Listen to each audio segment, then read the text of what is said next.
Welcome to Business with Beers, a podcast for business owners who want to scale their business to massively grow their income and contribution by investing in people, process, and technology. This week, we've got Mark McGuire, a real estate broker and investor from Pennsylvania. In this episode, Mark and I talk about the benefits of joining a great team, how to hire the right people, and the benefits of providing personalized training in order to retain them.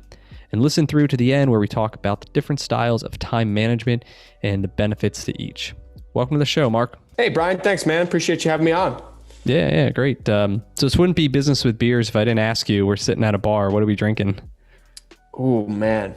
I'm probably doing vodka on the rocks with lemon and lime or club soda. Okay. All right. Fair. It'll be nice today and 70 degrees out. So I know, man. I wish we were running it back at PJ's. That's right. So who you are, what do you do? Let's share your story. Yeah. So my name is Mark McGuire. I have been in residential real estate for the last almost 10 years now. I got started right at the bottom of the market, and it's been an interesting ride to kind of watch things evolve and watch the market, continue to run up and grow. And reaching a point now where, I've built a residential real estate sales team. So it's myself, three other agents in production, full-time assistant, and then a virtual assistant. Okay. And you're with Keller Williams? Yes. Yep. I've been with them for the last almost 5 years now, believe it or not.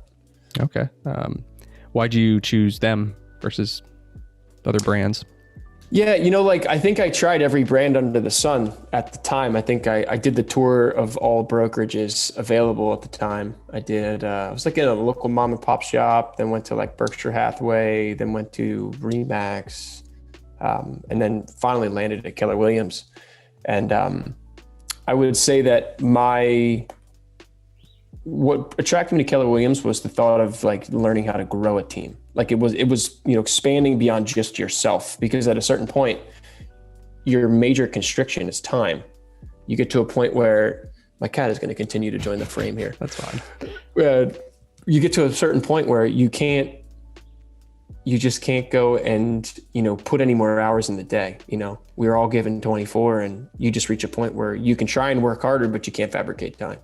So does Keller Williams do a good job in training those growth strategies? Yeah. So Keller Williams really taught you who to hire and when.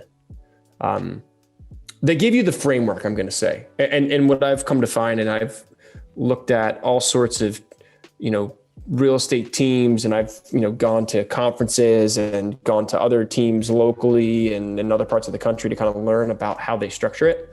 Every team starts the same way. So you have to hire that administrative back office help person to take the paper pushing activities off of your plate so that you can focus more on stuff that drive revenue.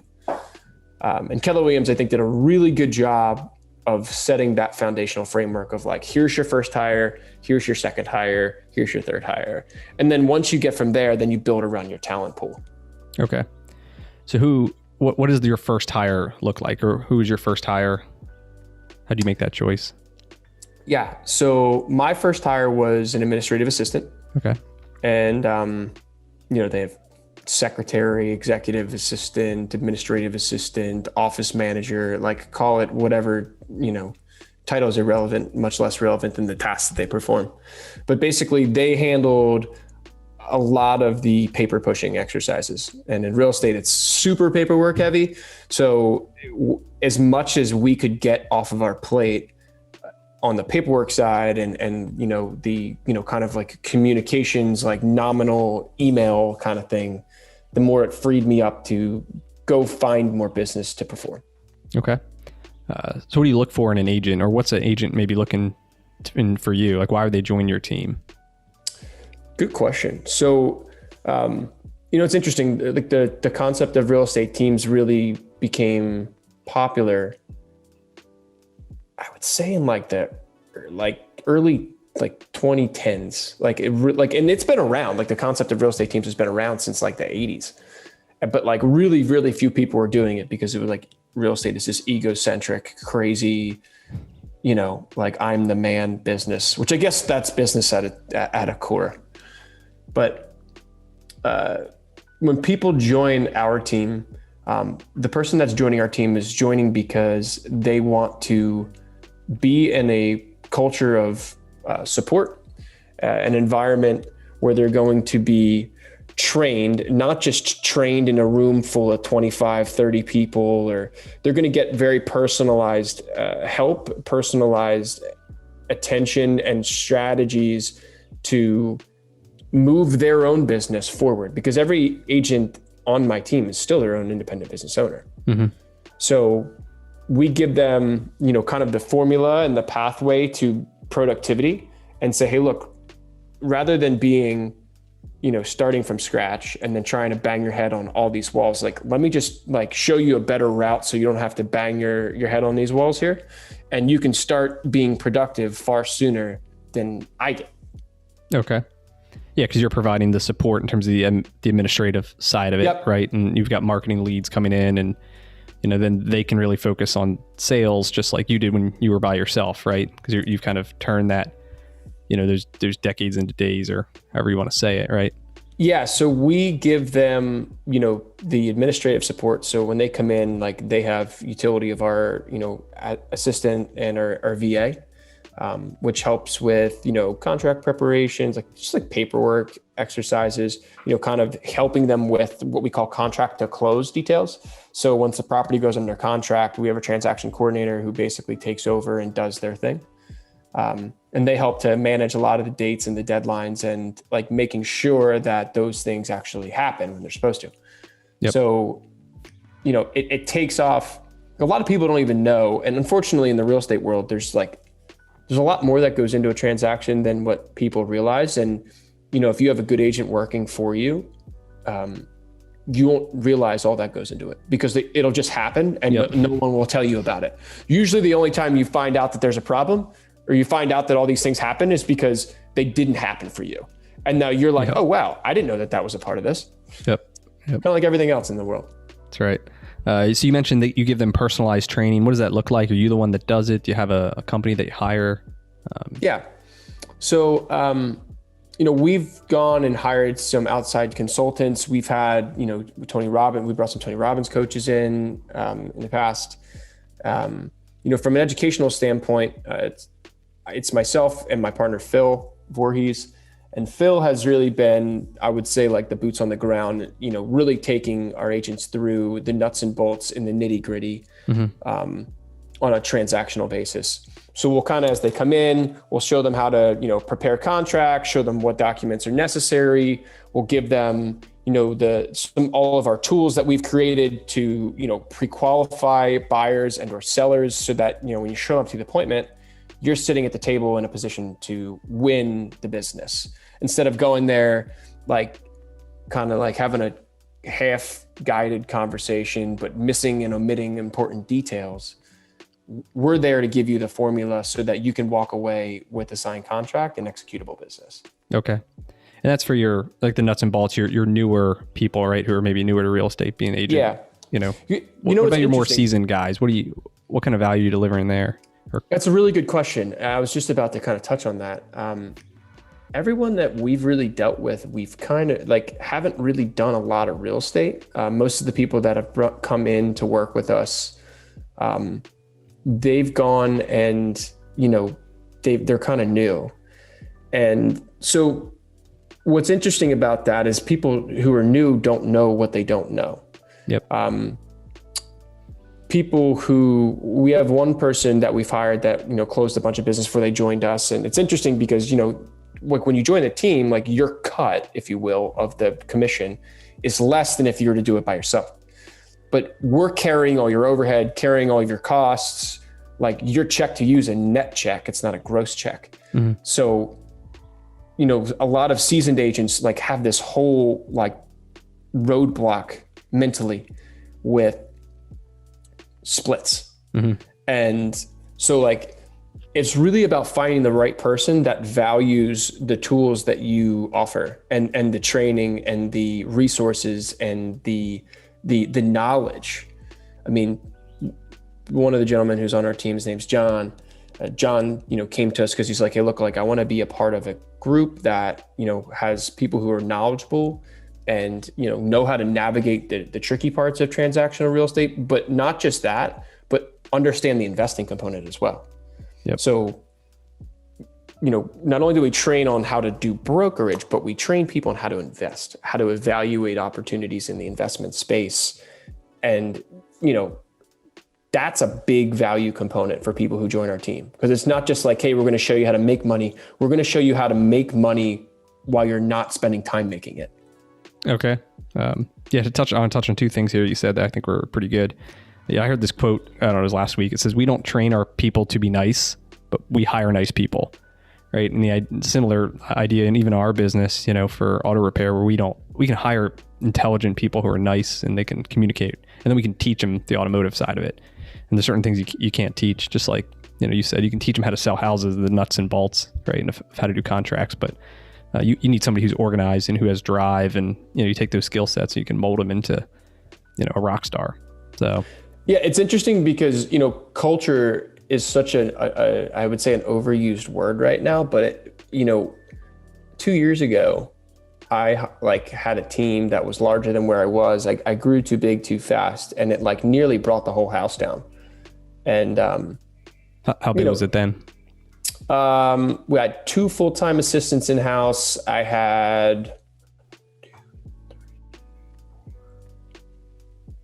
4 agents in production beside myself. Yep. Okay. And it was just a mess. My systems weren't good. My processes weren't as good as I thought they were. My culture, I hired the wrong cultural fit. And, I look back at that experience and I can't get mad at anybody other than myself, because I said, hey, let's work together. That was on me. Right. Yeah. But now coming from that experience and seeing, how people view the similar situations, I have a better sense of, I'm hiring the personality. Yep. That's what I'm hiring. If you can sell, hey, great, good for you. I can teach people how to educate. I don't want salespeople. I want educators. Yep. Because salespeople, they can, get you to sign that day, but then once the emotion subsides, there's so many different ways in real estate that people can back out of a deal. So even if you're the best salesperson in the world and you can emotionally push all the hot buttons, when the emotion subsides and they start talking to their family and their friends and they're like, yeah, you're crazy, you're an idiot, what are you doing? Did you think about this? And then they the deal goes sideways. Mm-hmm. All that brilliance that you had as a salesperson is completely undone. Yep. It's very just surface level, right? There's nothing deeper there. So no, nothing deeper there at all. And I think that the challenging part with that is if you skipped the underlying foundation, right? If you just went and started throwing up, you just went and started throwing up a wooden frame on top of sand, and you have this crazy storm come in and just erode the beach. Well, guess what? That structure is probably no longer going to be standing. Yep. So what changed, or how do you hire people now? Did you set any systems, define core values, look for people with those core values? What's different now? Or how do you identify someone who then meets that core value? So I've gone through the exercise of kind of looking at what are the green lights and what are the red flags. Kind of who are the people looking around our organization? What do we value together as a group? What do we all stand for collectively? And, what we kind of realize is that everyone on the team right now is the team before everybody and, before themselves. So, it's very much team first. Money is not the focus. The long run is the focus, and money will show up when you do the right thing. Mm-hmm. And so finding people who are team focused, so team before themselves, and then, long run, and then people who are learning based and really want to be curious about the entire picture, not just tell me my job and I'll do my job and everything else is not my scope and not my problem. We want people who look at the full picture and see how everything comes together, because those are the people who are solving problems before the consumer realized a problem ever showed up. So I want someone who's going to look at the full picture. I want somebody who's going to be focused on the long run and the success over time. So this is a get rich slow scheme here. And those are the same people, by the way, that are most interested in investing and in building wealth. And those are the people that everyone's like, oh, they're rich. Well, no, they didn't. They were just prudent and very methodical and very, calculated and built brick by brick. And you just get to a point where your bricks accumulate faster than you can spend them. Yep. So you said that you train your guys how to invest in themselves, right, in real estate. What's that look like? You train them kind of your knowledge. You take a house, run the numbers on it, see what it would cash flow. Like, what does that look like? Yeah. So with the investment side, it's interesting. Like if you were to go in and give people, hey, here's the investment component straight out of the gate without them having transactional knowledge, it's a little harder for them to understand. It takes like a certain personality to really want to go through all that's required to understand the investment angle in its entirety. So when I have like different spreadsheets that I put together, because all these have arisen as a result of my own personal experience, basically doing my own deals and talking to other people and saying, hey, here's what I got. What are you doing? And being like, oh, wow, that spreadsheet's a hell of a lot better than mine. So, you kind of like trade with everybody and you start to, get into these networking groups like, GoBundance, and everyone's kind of like, hey, here's the analyzer that I'm using for this type of real estate. Like, then you start to see the level of, talking that your spreadsheets do. So giving them, the educational foundation as to how value is derived and how you can, affect value rather than just like buying and hoping that the price goes up, because that is what we call speculating. And I don't speculate, I invest. So we kind of give people the tools and the baseline understanding and the knowledge of like, what are the levers you can pull to do a value add on an investment strategy? And, what are the tactics? What are the costs? What are the calculations and the numbers and all the things you need to know and understand to be able to execute on that? Yep. And when you're investing, right, there's all these different levers too. Right? You talk about the cash flow of it, right? And you talk about the appreciation. Then there's principal pay down, which you don't even see, happening, but it's there.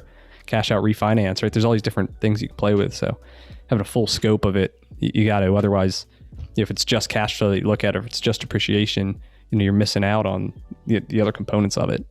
So, no, that's 100% it. And it's like honestly, Brian, I am at a point now where it's far more exciting for me to watch others grow. Like that's what truly like fills me up now. I've gotten to a point where we've sold, 300 some odd properties over the last 10 years. And like, that's good. And that's great. And it provides for a nice lifestyle and, it allows me to help people. But at the end of the day, like I found I get a lot more satisfaction personally teaching others who never imagined what was possible for their lives, just blossom and grow into a potential that they never could have imagined before you kind of reset their mindset. Yeah. I'm doing something similar now. I'm starting to do some one-on-one coaching with some of my guys and just starting to talk about, what are their long-term goals? What are the limiting beliefs they have? And then just showing them the power of compounding. Yeah. Have you seen this thing where if you start with a penny, bet a cent a hole, right? You double it every day. How much do you have at the end of a month? And it's like $22 million, right? And everybody thinks it's like $5 or $6. But this concept that there's all this work that happens on that graph until it goes up, and that you feel like you're not making any progress, right? But it's all these little things that continue to build, and then the payoffs in the future. Well, it was crazy. I mean, like, I remember, I was working in this group in a capacity that I was kind of like the guy that didn't have the qualifications to be in the room, but I knew I wanted to be there. So I was willing to do whatever it took to add the value, to be part of it. And, so one of the qualifications is your net worth, right? Which is your assets minus your liabilities, excluding your principal residence. So I didn't have the net worth. And then literally in 1 year, my balance sheet jumped like $450,000. Oh, wow. Because of stuff that I had done like 2 to 3 years prior that all kind of just came to a head. And then all of a sudden it was like, okay, boom, like you laid all this groundwork and then it all showed up. So I'm trying to preach to my, my team and my employees that, hey, look, guys, like this, I did this. I'm not that smart. And there's plenty of people who are far smarter than me who are, doing much wiser things, but like, it doesn't take a rocket scientist to do what I did. And here's how you do it. Yep. And all these concepts you read about in the Think and Grow Rich and these books, like none of them are new. Even Tony Robbins, like his stuff is from Jim Rohn and some other people. But then his stuff is he's quoting the Bible, and it's like all these concepts have been around since the dawn of time, or at least writing. And but it's when we learn about it and then we start applying these principles. And we're similar, and I think in a lot of that ways of you think these things, and then you surround yourself with good people, and then good things happen. Well, I think it's being very intentional, whether you're a business owner or you are, an employee who's looking to grow personally. I think it's important to surround yourself with good people and with the right people who, I'm not saying it's not just money, man. It like money's great. And, you need that to pay your bills and exist and whatnot, but beyond a certain point, having more money does nothing for you, because like your life is your life. And like, then you have to it's ironic. You like look inward to find happiness, because that's truly what everybody seeks. And they think there's some external source that's going to provide it. But, be around the right people that wants to add value to your life. And whether that's time for you to spend with your family, your kids, whatever, whether that's, growing your net worth and your wealth because they're giving you wealth building strategies and providing you wealth building opportunities beyond just what you're getting paid, or whether that's, changing your mindset, growing your network. I mean, there's so many ways that you can get value from your work environment, whether it's business, owning the business or working in it. Yep, for sure. Great. What, do you have any books that you're reading now that you would recommend? So, it was interesting. I just, I read Matthew McConaughey's book, Green Lights. Yeah. Which I think it's just relevant given the time period, which I had a couple moments where I just literally just burst out into laughter reading that book. Now, I don't really do that. So that guy was cracking me up. I was losing it. Yeah. We listened to it on Audible, driving down to Virginia this last 2 weeks ago. And he reads it. So it's even better because, it's him. Oh man. Some of those stories, I don't know if I believed some of them, but it's quite entertaining. It's pretty wild. I really enjoyed that book. I thought there were some solid kind of, life takeaways woven in with, some intricate storytelling. So it's not like this uber tactical thing, but it was entertaining. And I thought they had some good like life lessons that definitely resonated. His dad resuscitating the bird in his mouth. Oh, that was crazy. It was ridiculous. You wouldn't pay me enough for that, dude. You couldn't. But, it was a great book though. I would recommend for good entertaining plus life plus I'm gonna hear his story in the Hollywood life and just everything that goes around with it. I will say there are two books that I feel like I give recommendations to like 80 people at this point, and Profit First by Mike McCallowitz is like one that totally. Like I just hoarded cash by nature, but it was out of fear. So like I always traveled with heavy cash accounts. So when, the world shut down last year, I like called my employees up. I'm like, hey guys, listen, we're going to be fine. I have like 7 months in the bank. If we don't do another transaction for the next 7 months, you'll all be paid. It'll be okay. Which totally gave them the sanity that they needed to like grab a paddle and row like hell. So can you quickly explain in your words what the concept is for Profit First for those who haven't read it? Yeah, so Profit First is a redefinition of accounting, in that traditional accounting says revenue minus expenses equals your profit. So if you have $100,000 in revenue and you have $90,000 in expenses, you have $10,000 in profit. But what they try to say is we're going to build profit into your expense model. So they say it's revenue minus profit equals expenses. So it gives you an expense target. And in the book, they give you, different targets, what they call target allocation percentages or TAPs, to set for your business based upon your revenue size. Okay. So it's been cool. I built in 10% profit over and above what was always there. Yep. And then you set up bank accounts. So then you're like constantly siphoning out money from your operating account to go to your profit account, your tax account. So when it's tax season, you've got the money and then you get a bonus, hopefully you're taking profit, but then your operating account is, as tight as it can be, which also makes you more creative in your thinking, right? Because if you have just that too much money hanging around in the operating account, then you're like, I got money for that, no problem. Yeah, yep, that it will expand as much time as it's allowed. I forget what it's called, Pareto's principle or something. And so that was us with COVID too, where operating accounts were getting tighter, right? Because business wasn't coming in, and so then we got a lot more creative and like we were on every single penny. So it forced us to it. So now we are doing it more intentionally too, because it makes you be creative instead of sometimes being maybe a little lazy with it. Yeah.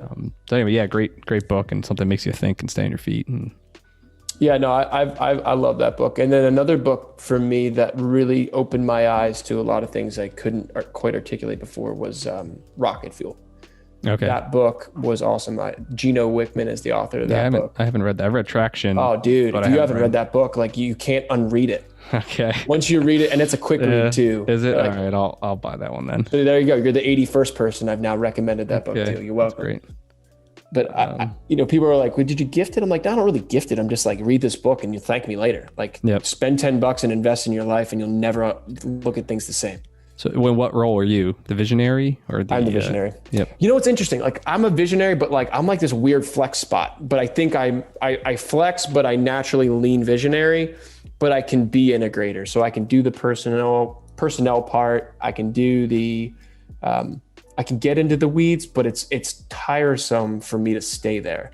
Versus I can think principally. Yep. I can build big relationships. I can sell vision and value. Yep.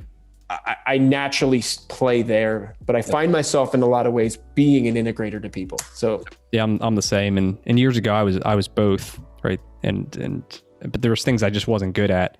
And then my brother's, my partner, then he became more of, the integrator, taking over these tasks that I don't just have the patience for. And so now I'm probably 80% visionary, only 20% integrator. But some of those tasks I used to do, I can't tolerate them now. I don't know how I did it before. So it's funny how you just didn't know any other way, man. Your brain wasn't open to possibility in the same way. Honestly, that's what it is. What any daily habits or things that you've built that you think have really helped you strengthen your ability to be intentional? So when I'm really cranking on a project, I used to be super rigid. And I would get up at 5:30 every morning, which I totally think is a great habit because you get to send 2 sets of emails to everybody else's one in a daily day, right? Just the general flow of business. Some people try to say, oh, you could do it late night. And I'm like, yeah, not really. Yeah. I've just come to find that the way business flows, you can get your inbox cleared out in the early morning and get everything out. So you're waiting on things to come back to you. So early morning when I'm cranking, but I'm trying to listen to my body more at this point. And if I need rest, I take more rest. And I try to give myself more grace. Okay. I think we romanticize working long hours, especially in a business owner capacity. And you're I'll work anybody. And I subscribe to that same thing. And trust me, man, when I got to freaking get in the trenches, I'll work 90, 100 hours a week. I'll make it happen. But when I don't have to be working, I'm trying to just enjoy living. Yep. That's my newest habit, is enjoying living beyond work. Yeah, that's great. Yeah. I'm reading this Jim Rohn book, 7 Strategies to Wealth and Happiness. And he goes over this time management concept. And he said there's really 3 distinct kind of personalities or types of managing. And one was the wanderer. So someone who's just wandering aimlessly with no a schedule or agenda, and they're always late, and they can't understand why, or they just accept it. Then there's the 9-to-5er, right? So they want to work as much as they can between 9 and 5, but then when it's 5 o'clock, they're done. And they live in this little world of stress, but nothing really beyond that. And then there's the workaholic who then, it's more task oriented and they want to do as much as possible. And then the best is the person who is then can do all 3, right? So you can wander aimlessly when you need to think about something, right? You have the work-life balance and the 9 to 5, but then when you got to work, you get down and work. So it sounds like you've kind of found that balance probably between all three of when you choose. It's funny, man. I guess I've never really thought about that, but you're totally right. There's some times when I'm like, I need to solve this problem. You become a workaholic, right? Yeah. Well, I know actually I do the wandering. The wandering, okay, trying to figuring out like the vision, right? If I'm going to try to figure out vision, like that's when I go for a walk. Okay, because when I'm walking, like my head, you're tracing these steps that you've taken time after time after time. There's no new stimuli necessarily other than avoiding being hit by cars. Yep. So it's like, if you can just go on a walk and just talk and think and, project what's possible. Mm-hmm. I've never heard that before. That's fascinating. It is. Yeah, it was good. It's a great book. I'll send you a link to it, or I'll post in the show notes too. But it's a definitely interesting concept. So cool. So what's next for you? Where do you want to take it? 2021, 22? Like, what's next for you? It's interesting. I have gone through a whirlwind of opportunity that's been, I'm going to say, given and taken away in a matter of 2 months. And yet there's new opportunity that's come to fruition all over again. So 2021, I'm actually now kind of taking a more, I'm going to say, passive role in my active real estate business, where I'm going to kind of focus on being the visionary and being the person who's focusing a bit more on, personnel, key relationships, hiring, not necessarily actively recruiting, but like, focusing on how we can add value to our team's lives to make their lives and their production better, and attract the right people to our organization. I'm much less interested in recruiting as I am in attracting at this point. Yep. That's a new role I've taken on, or a new outlook I've taken on. Every time I tried to recruit, I recruited the wrong person. Every time it's found me, the person's still here. And I'm literally like, why is it that I try to like find things if the best things come by mistake? Like, just let life happen. Yeah, that's great. In the meantime, I'm working on some self-storage syndications. I'm a general partner in a couple of self-storage syndications, and looking to grow that and continue to scale that and consolidate for a big exit. So awesome.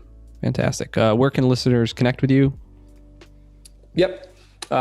Best email to connect with me, the best way to connect with me is my email. I am not really active on the socials. I try to avoid that like the plague. It's toxic, man. It's just like the freaking brag book. And, if you didn't take a picture, it never happened.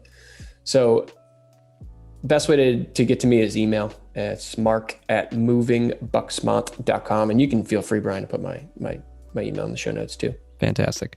Well, I appreciate you coming on and sharing your story and chatting with me here today. And I wish you the best of luck. Sounds great. Thanks, Brian. Appreciate you being able to share my story. All right. See you. Cheers.